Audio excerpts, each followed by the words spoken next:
2, 3, 4. 1, 2, 3, 4. Hey, I'm Georgia Lyons, and this is Industry Intros. And today on the show, I have the absolutely amazing Poppy Reid, who is the editor-in-chief of Rollingstone magazine for Australia and New Zealand. Welcome to Intros. Thanks for having me. Thank you so much for being here. And obviously, I mean, maybe not obviously because you have an Australian accent. I know, I lost it. I know. You're from New Zealand originally. How did you end up in Australia? So I was born in Whangarei and I lived there until I was 15. Okay. And then my mum wanted to move over and she wanted to take me and my sister with her. And at first I was like, no, all my friends are here. You know, I'm just like that teenage girl kind of thing, like my whole life. This is devastating. My whole world is falling apart. How dare you? And then we moved to the Gold Coast, and the high school that I went to where I finished school was across the road from the beach. And I was like, what was I thinking? This is amazing. But I miss New Zealand so much, and I come back once a year, once every 2 years, whenever I can, really. And it always feels like home. Australia is not my home. New Zealand is my home. So you're the editor-in-chief of Rollingstone magazine for Australia and New Zealand. For those people that have no idea who you are and what you do and what that job entails, can you tell us a little bit about that? I think the simplest way to say it is that I'm the support person for a few people in our team. So I'm there to make sure that people on our editorial team and people in our commercial team have what they need in order to do their job, hit their KPIs, and create incredible content. But we are a small business, which means that we all wear many hats. And so I'm a writer, I'm a manager, I'm an on-camera presenter sometimes. Most of all, I'm a music fan. Amazing. I mean, there's a couple of things I want to talk to you about with your journey. Obviously, you've lived, I'm going to say many lives. You're not a cat. I kind of like that, though. Sure. I feel like I have, yeah.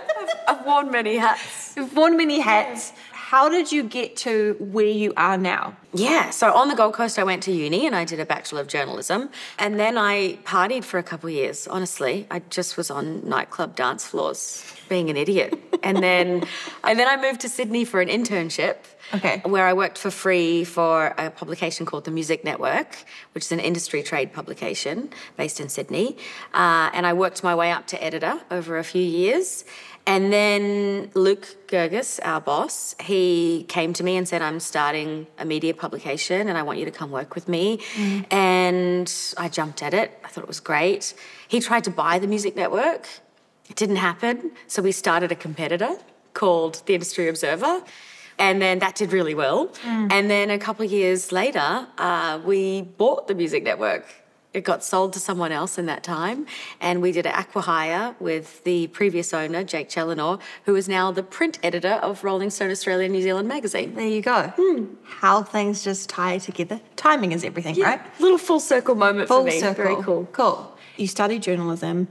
Why did you choose music? I sometimes refer to myself as a frustrated musician because I can't play music, I can't sing, I can't write, I can't. I just don't have that talent. But I'm such a fan of music. And so all through university, when I had the opportunity with certain assignments, it would all be music-based. And I always knew I wanted to write about music and tell those stories. And I think a lot of the fascination comes with the fact that I think musicians are the most interesting people in the world. I just think they create something from nothing. They wear their heart on their sleeve. They can make me cry with just a few notes and no lyrics. And sometimes a few lyrics can define a moment in someone's life. You know, like a world without music, it just seems like the saddest, most apocalyptic place ever. And cold. It feels cold, doesn't it? Yeah. I also think that there's a huge responsibility that journalists have in telling artist stories, and it's something that I don't take lightly. And when I get to tell those stories, I think that it's such a huge deal because a musician only has certain touch points where they can portray who they are. You know, it's through their music, it's through social media, it's through their live show. But when you get an editorial piece, like a long form piece in, say, Rollingstone magazine, that's where you get to offer fans a little bit more than perhaps the artist could, because the artist is in it. And when you're a journalist and you have that outside point of view, you're able to pick up on things that fans really care about. And I think it's such a great responsibility. Like being on the other side of that, it's always so lovely working with a journalist or someone that's writing a piece that understands the industry, that loves it and is genuinely there for the artist to succeed. And you feel that when you're in a conversation with someone and you feel that sense of like support and wanting to be on your side. And I think it's such an amazing like gift and tool, like when you're in those spaces, to be like, hey, I'm for you in this moment. I want to tell your story, and I want to, like, there's something fascinating about you that I want to, you know, bring light to. Whereas, you know, sometimes it's scary when you have an interview with someone and you're like, are you for me? You know? I had that with Tones and I. Our very first Rolling Stone cover that we did was with Tones and and I did that on purpose because the Rolling Stone audience is largely known to be male and over 35. And I was like, we've got to bring the young people in, we've got to bring women in, let's do Tones and I. And she's the perfect first cover as well, like such a huge artist.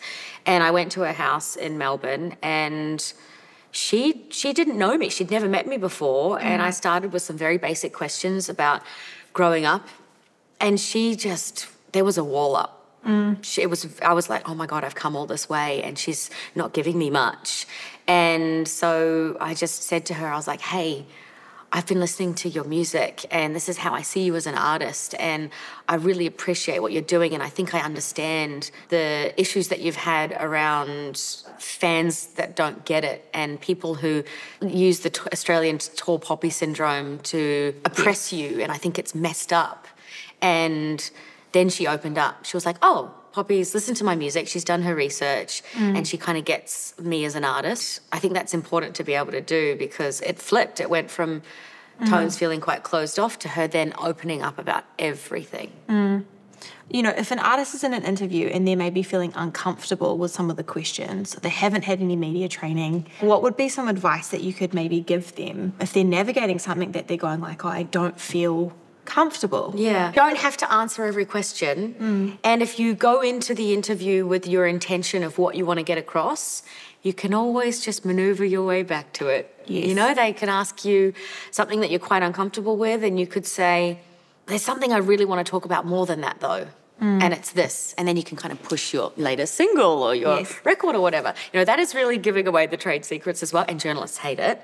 But it's better than no comment. It's better than next question, because that can actually make the journalist feel like, oh gosh, I did something wrong, I'm so sorry. Yeah. And you want to come across open, you want to use the journalist as a conduit to your fans. You know, remember, you're not talking to just the journalist, you're talking to your community who you know and who love you. So you've got to remember that too. But if you are uncomfortable, just remember what you were sitting in that chair to talk about. What makes you take notice of a new artist, a new band? I feel like it's just an artist who knows who they are. There's so much music being released. I think I read a stat the other day, it's like 100,000 songs per day are being uploaded to streaming service. It's huge.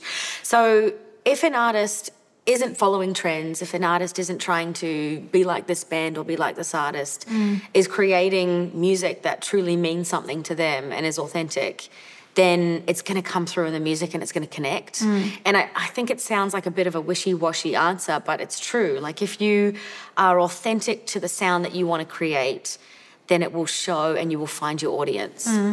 Not even just within the sound, like your branding, how everything, like it bleeds through. Exactly. You're a great example of that. You know, you listen to your music and you know that this is your sound. This is something that you have crafted over years. And although you've only released a couple of EPs, it's like you've been working on that for a while. This is not by accident. This is by design. This is your sound. And then aesthetically as well, and watching you perform live, you're an artist who is so comfortable in her own skin and on stage. And that's what the fans want. The fans want to see an artist who's like, this is me.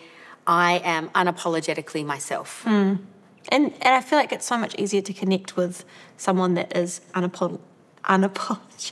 That was it's so many syllables in that one. So many syllables. Unapologetically. Oh, it's a big word. But you know, like when someone is vulnerable and an artist is like there's so many artists that I connect with because I feel like they're human and they're not just this thing so far in the distance that is shiny and like, oh my gosh, you're amazing and you do so many cool things. But I connect with who you are as a person and I can see that like bleeding through into, you know, all that you do. This is why I'm not worried about AI music.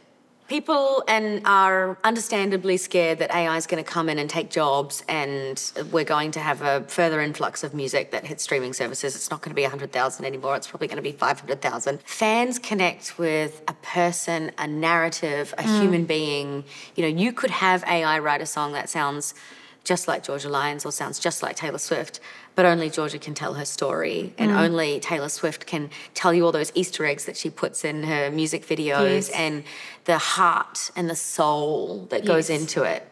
And fans want to connect with that. Yeah. If you're allowing AI to take over what your job is, you're probably not doing something right. Probably not that good at it. Probably not. That's how I think. And like, you know, it comes to journalists as well. This is, it's happening in media. If you're worried AI is going to take your job, maybe try again. Reset. That sounds brutal, but I do think that journalists shouldn't have fear around AI because if you know your stuff and you're good at what you do, you're going to always have work. How has your life changed since becoming Rollingstone editor-in-chief? Very big title. It's gotten a lot more fun.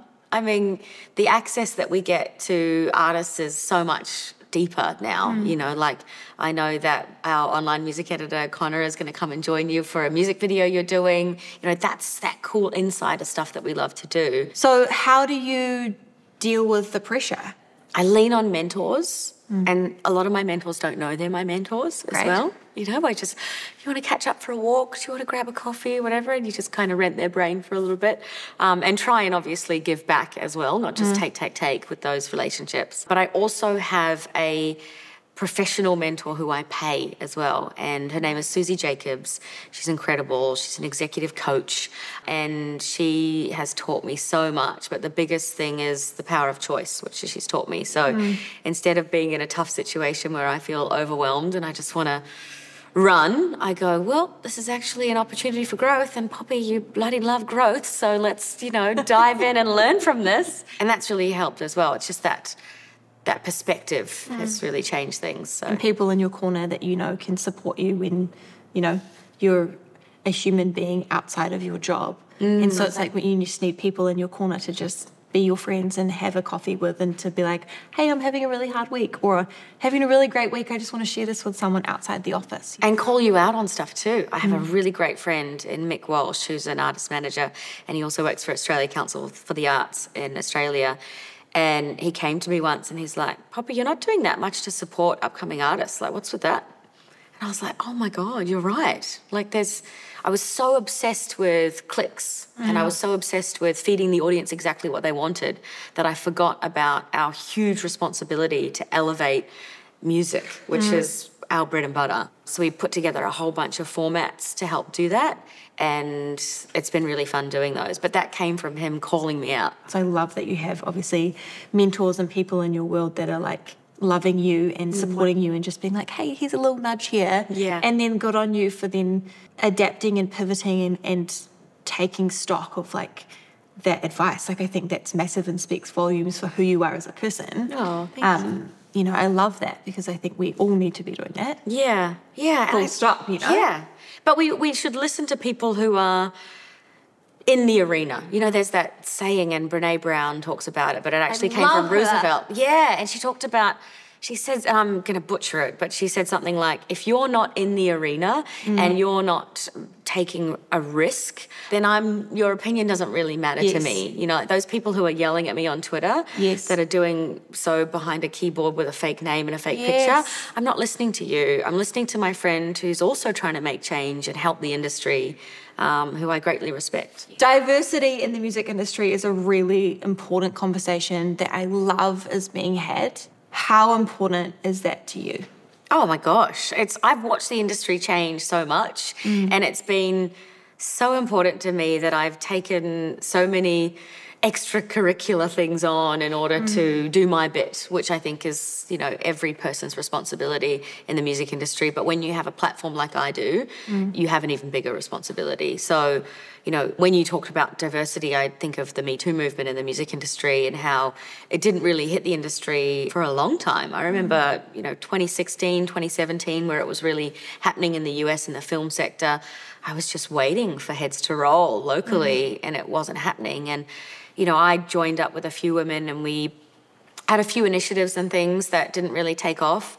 And then in the last couple of years, so many voices have come forward and it cultivated in this huge report being released, the Music Industry Review.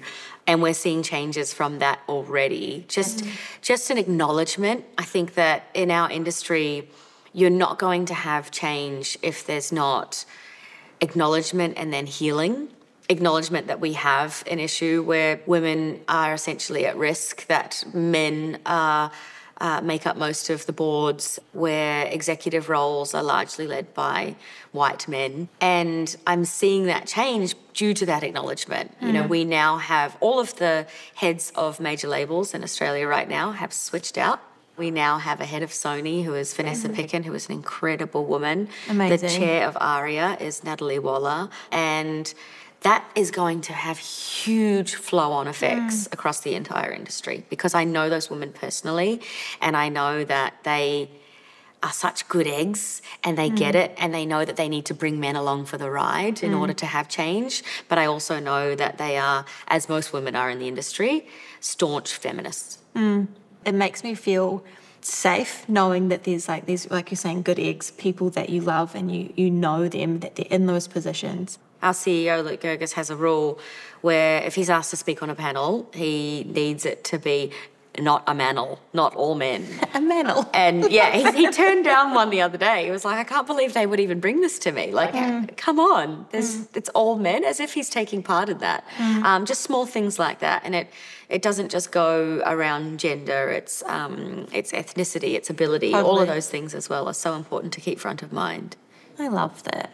What is the biggest mistake that artists make when they are trying to approach any sort of media company or even you? There's so many that they make. I will try and You get can through. give me a list. Okay, I will try and get through a list, actually. Okay, don't follow up more than 3 times. Twice is enough. They've seen your email. Don't contact the wrong person. Don't send an email to Luke, my CEO, when you really want Connor, our online music editor. Know the publication that you're pitching to. If you are pitching to a hip-hop website, don't pitch your EDM project. Yeah, it happens. Get to know the formats of the publication that you're pitching to. We have a thing called Record of the Week, Video of the Week. Get to know song you need to know. Get to know those formats and pitch accordingly. On that note, curate your pitch. Don't just do the whole spray and pray approach, which is I'm going to send the same email to everyone. Yes. Choose 7 publications and know that you'll probably only get a response from 3, and curate those pitches perfectly. Hi Connor, this is a pitch for Tone Deaf. I see you have a get to know interview series. I've actually made one up for you. I've looked at the interview questions on the website and I've done my own. Feel free to put it out there. If not, no worries, Get the name of the person right. I've been called Poopy before, which I find hilarious, but it's so funny. But it gives me a reason not to respond until I just lost it. What? It's so easy to do. I didn't know I'd break your brain with that one. Oh, just, it doesn't have to be War and Peace when you send your pitch to a media publication. Don't send them absolutely everything. Make everything nice and easy and link to your certain assets and your embeds and your videos and all those kinds of things, and keep your email quite short. I mean, that stuff's so helpful. Initiative, like I hear you saying that, like take initiative, read what you're writing. Don't call someone the wrong name. Yeah. I don't know about you, but I feel like I often have this, imposter syndrome moment where I'm doing something or, playing a show, talking to someone and I just feel this sense of like, who am I in this moment to be here and what is happening right now? Like, is that something that you've ever experienced in your journey? No, I just love who I am. I just know that I'm brilliant, I'm amazing. No, Right. Of course. 70% of people have imposter syndrome. Meryl Streep has it. Lady Gaga has it. Like, it's very common. I had it and I don't have it anymore, and I have a trick as to why I don't have it anymore. Tell me your tricks. Yeah, so I used to feel like a total fraud. The mask is going to slip off at any moment. They're going to find out who I truly am, which is someone who doesn't know what the heck she's doing. And then there's two things. One is to trust yourself. Trust that you know what you're doing. Trust that you've done similar things before and you've got this. And the other thing is recognize your privilege as well. Someone with a lot less privilege than I've had in my life would look at this role or have this role as editor-in-chief and go, I'm not going to waste my time thinking I don't deserve to be here. I'm going to grab this by the horns and do my very best, because not many people get to have this level of access to certain things and have this platform to use. So why waste it? Why waste it by sitting there thinking I'm not good enough? I feel so small. Yeah. It's a sense of, believing in yourself and going like, I'm awesome. Not in like a cocky way of just being like, I'm here, I'm in this moment, I'm going to be present.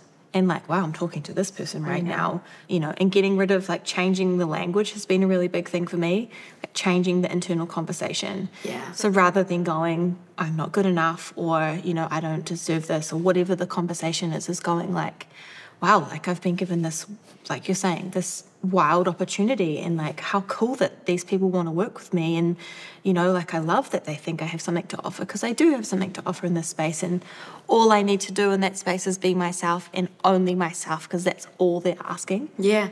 I remember our second ever Rollingstone Australia Awards, I was about to get up on stage and do an opening address and speak in front of my peers and people that I hugely respect. And Amy Shark was sitting behind me, and I'm sitting in the front row shaking like a leaf. And she put her hand on my shoulder and she's like, "You all right, babe?" And I was like, "No, I'm about to go up on stage and I am so nervous and I don't know what I'm doing and blah, blah, blah." And she's like, "Poppy, no one can do what you do." She's like, "This is what I tell myself every time I'm about to get on stage. I tell myself, no one can do what I do, only me." And that was like the pep talk that I needed, because I got up there and went, I just have to go up and be myself, because everyone else is taken. And that kind of ties back into like, what we were talking about earlier with, as an artist, as a band, like who you are. No one can bring what you bring to the table. So why would you try and replicate what another band or another artist is doing? Like, yes, it's great to look at artists and people that are doing really awesome things and be inspired and take things and then go and, do your own thing. But if you're really clear about who you are as a person and bringing that into what you do, like, it changes the game. Yeah, and you can figure it out on the way. Like, not everyone is super clear on exactly who they are as a person. Totally. But you can be clear on what you're really into right now and not feel any shame or anxiety around it. Just, I'm really into making weird jazz and fusion stuff right now. Like, go for that. That's cool. Knowing what you want and being passionate about it is really cool. Well, I have loved this conversation so much. All the work that you do and have done, not only in your job, but just who you are as a person, and the knowledge and the wealth of expertise that you bring is just so amazing. And so thank you so much. It's been amazing having you on my show. That I love that I have a show. It's super weird. It's my pleasure, honestly. And thank you for doing this. Intros is so important. You're elevating artists. You've introduced me to so many new ones. Yes. Yeah. Love that. And those artists who you've had on have introduced me to other artists as well, which has been incredible. And we need more stuff like this. Yeah, this should be on TV. This should be a regular on Netflix. Come on. Go me. The show is called Go Me. I'd love to give you a hug, but this whole thing is like you can't, and Nobody knows, but we're going to share it because it's real life, as my pants are too tight and we've got the button undone, so we're just hiding. I love that. And maybe if you stood up, your pants would fall off. Oh, because your I button's mean, undone. they probably wouldn't because they're really tight, but it would be unflattering and no one wants to see that. So I'm going to love you from my pink seat and just, thank you so much. Thanks, Georgia.